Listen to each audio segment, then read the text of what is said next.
오늘은 뜨거운 경제 이슈인 추경에 대해서 한 번 더 얘기해 보겠습니다. 최근 정부는 세수가 부족한 상황에서 확장적 재정을 유지하기 위해서 적자 국채를 대량으로 발행하고 있습니다. 우선 1차 추가 경정 예산을 집행했고 2차 추경안이 확정되면서 재원 조달을 위해서 약 20조 원의 국채를 발행합니다.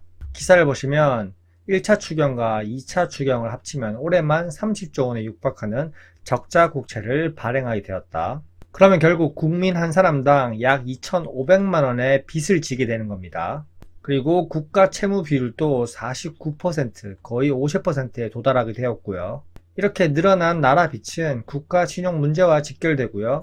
부채가 계속 늘어나면 신용 등급에 악영향을 줄 수 있다고 경고하고 있습니다. 일단 추경이라는 것은 원래 세운 나라 예산으로 부족할 때 정부가 추가로 돈을 쓰는 예산입니다.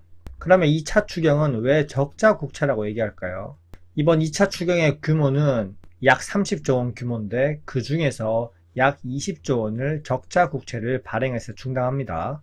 하지만 최근 기사를 보시면 적자 국채 발행 규모가 더 늘어났습니다. 세출이 늘어나는 만큼 부족한 재원을 메우기 위해서 적자 국채 발행도 약 21조 1천억 원으로 애초 계획보다 소폭 더 늘어났습니다. 그로 인해서 국가 채무도 1300조 원을 넘어섰고요. 일단 이렇게 국채 발행한 가장 큰 이유는 바로 세금이 안 거치기 때문입니다. 소득세, 법인세가 급감하고 부동산 경기 침체로 양도세가 크게 줄어들었는데 그러니 주식시장에서 세금을 걷어들이려고 대주주 양도세 10억 기준으로 강화하려고 하는 거죠.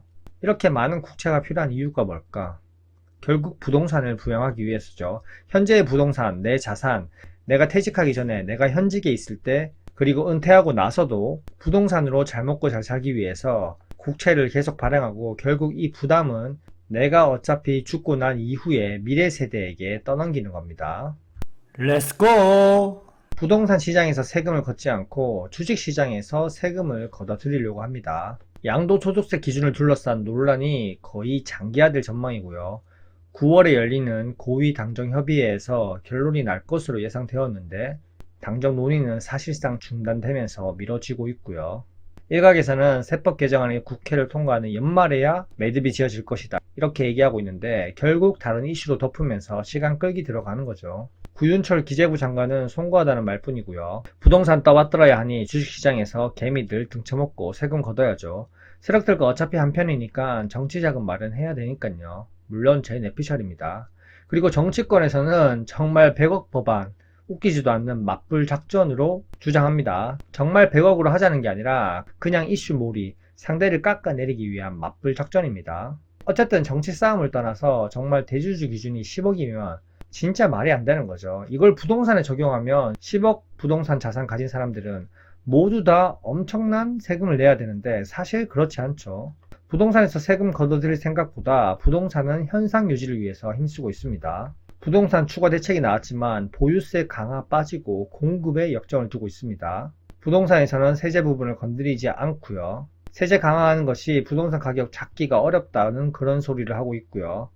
결론은 부동산은 뭔가 하는 척은 해야겠고 기득권들 재산이 부동산이 대부분이라서 집값 떨어뜨리긴 싫고 정말 이건 인구 구조가 해결되지 않는 한 기성세대만을 위한 정책이 계속될 것으로 보여집니다. 이렇게 정책 기조를 펼치면서 청년 세대들이 참을성이 없다, 불평이 많다 그렇게 얘기하고 있는데요. 정말 말도 안 되는 소리죠. 어느 당이든 부동산 가격 떨어뜨리면 정권 교체되고 결국 현상 유지가 최선이라는 결론으로 보여지고요. 내수 경기는 살리고 싶고 그리고 미래 세대가 다 갚아야 할 세금으로 민생 쿠폰을 뿌리면서 소비 촉진을 하고 있는 겁니다. 어찌되었던 이렇게 국채를 계속 앞으로도 발행해 나가면 한국 경제는 어떻게 될까요?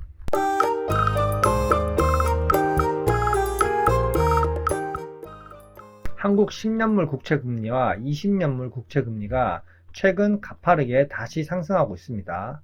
공급이 늘면 시장에서 가격이 떨어지고 금리는 이렇게 급등하게 됩니다.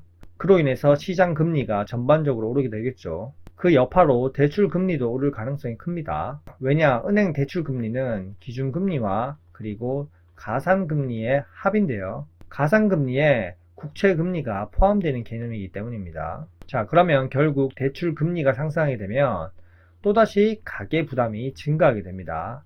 특히 자영업자나 주택담보대출을 받은 분들은 더 어려워질 수밖에 없고요. 서민들은 어려워지는데 기득권들이 가지고 있는 부동산 자산은 계속 현상 유지를 하면서 버티려고 하고 있습니다. 이렇게 실물 경제에 미치는 부정적 여파가 상당히 큰데도 불구하고 이걸 다 덮고 있죠. 그리고 기업들도 부담이 증가됩니다. 금리가 오르면 기업 대출이 비싸져서 투자를 꺼리게 됩니다. 결국 투자 위축, 고용 위축 그런 상황이 계속되는 겁니다. 기업이 살아야 국가 경제도 살 수 있는데 기업이 투자를 꺼리게 되고 미래 신성장 발굴을 꺼리게 된다면 한국 경제는 계속 어려워질 수밖에 없는데 현 정치권, 기득권 세력은 미래가 어떻게 되든 말든 어차피 내가 죽고 없어지니까요. 그 이유는 모르겠다 이겁니다. 왜냐? 국회의원 평균 나이가 60세 이상입니다. 결국 은퇴도 얼마 남지 않았고 은퇴 이후에 부동산으로 떵떵거리며 살면서 가겠다는 겁니다. 그 이유는 모르겠다. 결국 정부가 경기를 살리려고 돈을 푸는 건데 금리 상승 때문에 오히려 경기 위축이 생길 수 있는 역설적 상황이 되는 겁니다. 그런데 정부가 이런 부담과 역설적 상황을 알면서도 계속해서 국채를 찍어내고 있을까요? 정치적인 계산도 있습니다. 총선을 비롯해서 각종 정치 일정을 앞두고 정부가 경기 부양 효과를 노리고 있는 것도 있고요. 유권자들에게 민감한 부분에 재정이 집중되고 있는 겁니다. 하지만 그 뒷감당은 결국 미래 세대가 부담하게 되는 겁니다. 한국 기업들의 실적이 좋나요? 여전히 부진하고 청년 실업률, 가계 투자, 가계 부채, 자영업자 폐업률 등 각종 지표는 좋지 않습니다. 돈이 풀렸지만 경제 체력은 회복되지 않았다는 겁니다. 이런 우려를 단적으로 보여주는 게 원달러 환율입니다. 최근 달러가 약세를 보이고 있음에도 불구하고 환율이 이렇게 약세를 보이는 이유는 다양하다고 말씀드렸는데요. 위에 링크를 걸어 놓을 테니 한번 보시고요. 위에 링크 걸어놓은 영상에서 원달러 환율 약세 요인 분석한 것 말고도 국채 발행도 환율 약세의 주요 요인 중에 하나입니다. 그런데 누군가는 워낙 강세 요인이라고 얘기할 수도 있는데요. 먼저 원화 강세 압력이라고 얘기하는 건 왜 그럴까요? 국채 금리가 상승하게 되면 원화 자산, 채권의 매력이 높아지고요. 그렇게 되면 외국인 입장에서 한국 국채 수익률이 미국이나 다른 나라 대비 높아지면서 자금이 유입될 수 있고 그렇게 되면 원화 강세 요인이 됩니다. 즉 이런 관점에서 보면 원화 강세는 맞습니다. 하지만 지금 이렇게 국채 금리가 상승한 게 적자 국채 발행인데요.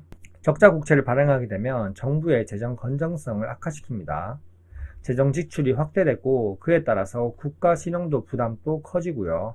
그러면 외국인 투자자가 한국은 위험이 커진다고 보면서 오히려 자금이 유출되고 원화 약세로 이어질 수도 있습니다.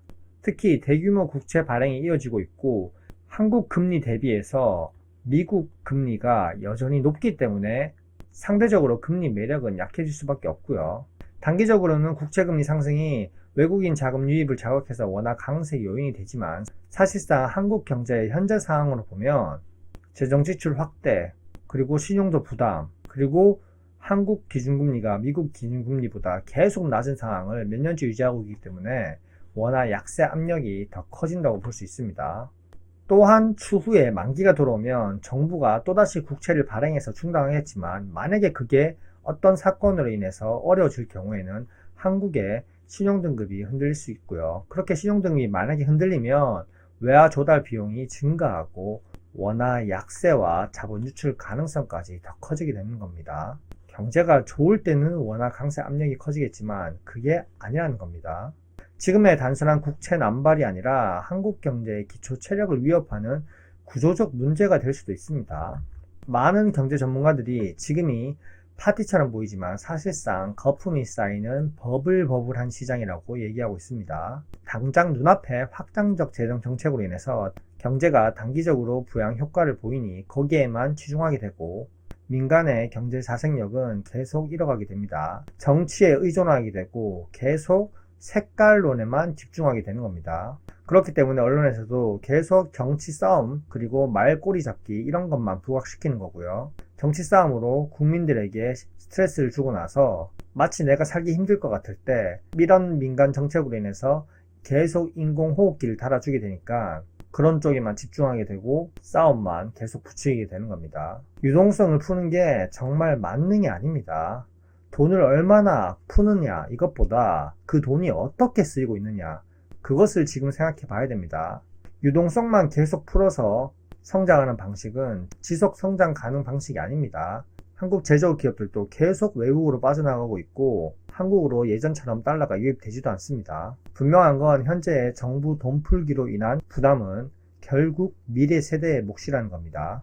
이런 우려들이 모두 사라지려면 삼성전자 그리고 SK하이닉스, 현대차가 국내 제조 공장을 증설해서 국내로 자본이 돌고 그리고 그 자본이 다시 또 수출로 이어져서 수출, 내수 모두 다 상승해서 결국 실질 임금이 늘어나면서 고용이 좋아야 됩니다. 하지만 현재 한국은 그게 아니죠. 계속 이렇게 눈 가리는 성장을 미래 세대에게 떠넘기는 건 정말 옳지 않다고 봅니다. 현재까지 내용 괜찮으셨다면 구독과 좋아요 부탁드릴게요. 안녕.